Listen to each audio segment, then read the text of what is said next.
बंद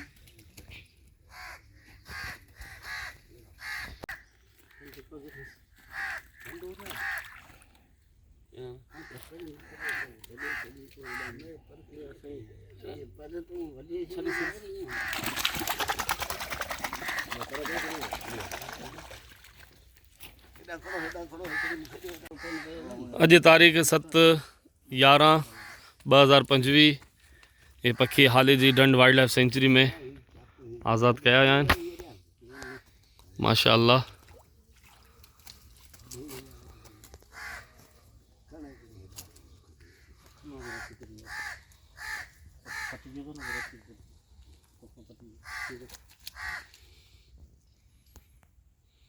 अॼु 7/11/2025 घोड़ाबाड़ी सावलपुर में हे पखी असां जलिया आहिनि जेका मुंहिंजे ख़्याल सां 20 खां 25 दाणा आहिनि जेका हाल जी वाइल्ड लाइफ सेंचुरी में आज़ाद कया पिया वञनि।